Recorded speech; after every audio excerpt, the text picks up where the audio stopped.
Coraline vive entre dos mundos, uno gris lleno de agresividad, donde nadie le pone atención, donde todo es absolutamente aburrido, y otro en el que todo es color. Y todos creemos que Coraline está huyendo de esa primer realidad, y en la mayoría de nuestras vidas a veces lo primero que queremos es eso, huir de la realidad. Pero Coraline creo que nos está demostrando que el potencial de una realidad dura es que nosotros podemos crecer en esa tierra gris. Esta película comienza mostrando una niña que llega con su familia a una nueva casa.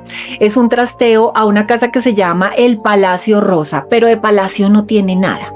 Es una casa vieja de más de 100 años, está por caerse. Todo es gris a su alrededor. Los árboles están secos, las montañas se ven grises y realmente los vecinos no son lo que todo niño esperaba. Hay un vecinito que se llama Wybie que se entromete en todo lo que hace Coraline y habla todo el tiempo. Hay dos vecinos ya de avanzada edad que tienen su propia locura y se la pasan recordando el pasado, un pasado en el que fueron grandes artistas y mujeres brillantes, pero en este momento para Coraline sus vecinas son simplemente aburridas.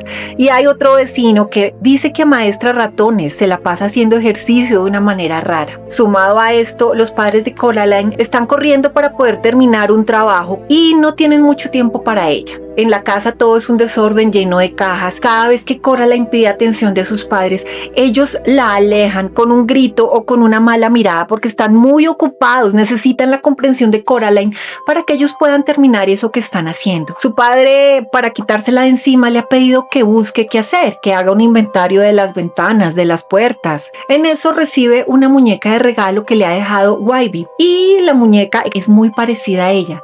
Solo que tiene algo muy particular y es que tiene ojos de botón. La muñeca extrañamente le señala una puerta que está cerrada y Coraline molesta a su mamá hasta que ella, de manera iracunda, se levanta, abre la puerta para poder quitársela de encima y seguir trabajando. Aquí es donde la historia da un giro muy interesante y es que en la noche cuando Coraline se va a dormir empieza a soñar con un mundo totalmente diferente. Están los mismos personajes, la misma casa, pero todos los personajes tienen ojos de botón. Su madre es agradable, es amorosa, le tiene la comida deliciosa que le gusta a Coraline. Su padre es divertido, hace música, ha organizado el jardín. La vida está llena de color y de alegría. Además, los vecinos son perfectos. Wybie no habla tanto. Las vecinas hacen un show donde de verdad muestran todo su talento artístico y de una manera mágica sueltan esos cuerpos viejos, acabados por unos estilizados y bellos como ellas recuerdan su pasado. El vecino loco de los ratones tiene un show mucho más interesante y toda la vida es dulce y bella. Que hasta aquí hemos visto algo muy claro y es la herramienta que utilizó Coraline, su imaginación, sus deseos y sus elecciones. Coraline, en vez de disfrutar el mundo real, ha decidido criticarlo, tacharlo de imperfecto y se basó en unas pequeñas palabras: siempre, nunca, jamás. Al llegar a esta casa ella cree que siempre todo es gris. Sus vecinos siempre son aburridos. Wybie siempre habla demasiado. Su madre jamás le presta atención. Papá jamás cocina rico. Jamás van a terminar de trabajar. Jamás van a ser los padres perfectos. Y esta es la primera trampa en que muchas veces caemos. Lo que es una situación de un momento o algo temporal, empezamos a generalizar que es algo que sucede siempre. Y ahí esa trampa nos empieza a llevar a la idea de querer huir, de querer cambiar de vida. La siguiente estrategia que usó Coraline es desear una vida diferente e imaginarla, una herramienta impresionante que tenemos todos, y eso no está mal.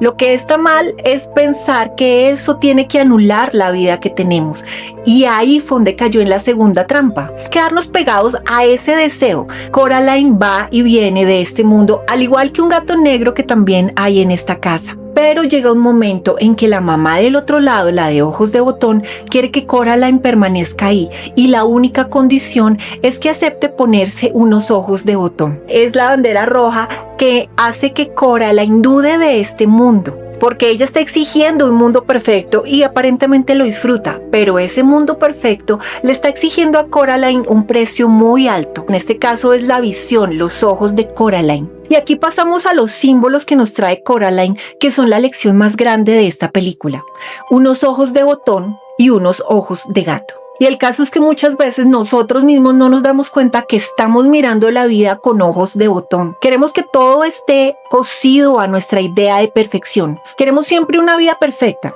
una vida que nos dé felicidad de la manera más fácil. Nosotros estamos sentados y las personas que están a nuestro alrededor, la realidad que está a nuestro alrededor tiene que hacernos felices. Tiene que darnos la comida que nos gusta, tiene que darnos el color, el clima que nos gusta y la atención que nosotros queremos y exigimos. Coraline empieza a conversar con el gato y ahí nos da una respuesta muy especial y muy simbólica. Pasamos a la realidad vista desde los ojos de un gato, desde el hecho de que no me voy a apegar ni me voy a identificar con lo que está sucediendo temporalmente, sino que yo soy la persona que puedo desear, sí, pero soy la persona que puedo elegir y sobre todo puedo actuar y participar en esa realidad que me rodea. Coraline, cuando se ve amenazada por la madre que le está exigiendo sus ojos, empieza a ver que su realidad tenía algo que valía la pena y era la libertad de elegir, la libertad de participar. El mundo no existe para complacernos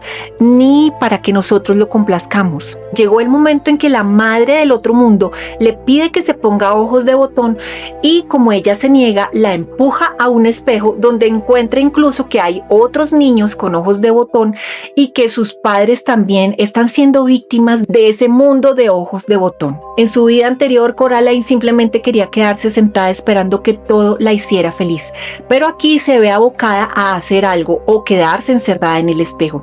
Así que decide retar a la bruja, que es la madre de ojos de botón. Todos, como Coraline, tenemos la opción de retar la vida y decirle, si no eres como a mí me gusta, tengo que encontrarle un sentido a todo esto. Lo que hace Coraline es ir buscando los ojos de los niños con diferentes herramientas que ella recibió en la vida real, en su casa, que recibió de sus vecinas.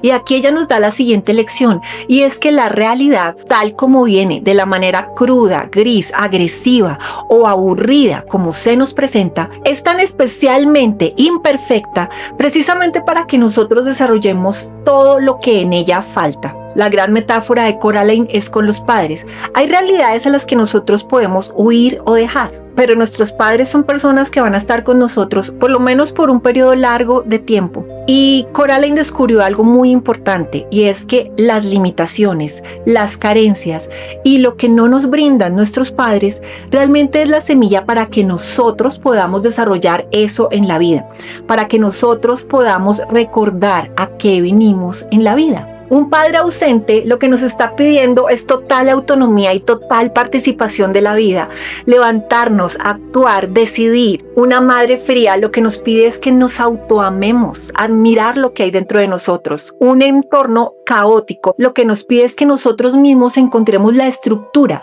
que nos va a dar esa opción de vivir de manera perfecta. Y lo vemos cuando Coraline logra salvar a todos los niños y a sus padres. Coraline logra ganarle el reto a la bruja y puede volver al mundo real. El mundo real no ha cambiado. Lo que ha cambiado es la mirada de Coraline, porque ella está muy contenta de volver a ver a sus padres. Ellos siguen siendo los mismos padres grises, los mismos padres que no saben cocinar, que no han tomado la iniciativa de arreglar el jardín, pero Coraline es la que da el primer paso para abrazarlos y agradecerles por existir. Hay un cambio muy importante, y es que ellos han podido terminar el proyecto de trabajo en el que estaban ocupados, y Coraline puede ver que lo que ella creyó que era siempre, que lo que era nunca, simplemente fue un pedazo de sus vidas. En este momento ya ellos pueden prestarle atención. De hecho, hay muchas pisticas de que sí le prestaban atención en aquellos momentos difíciles.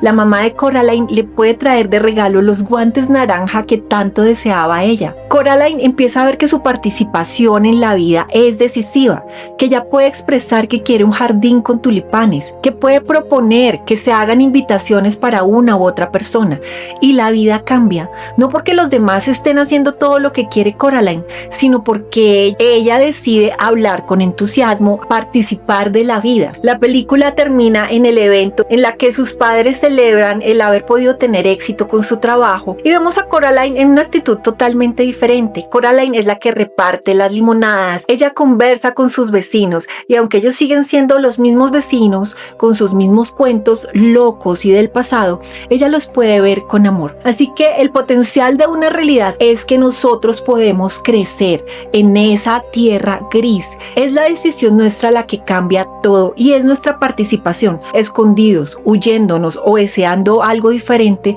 la vida va a ser siempre igual.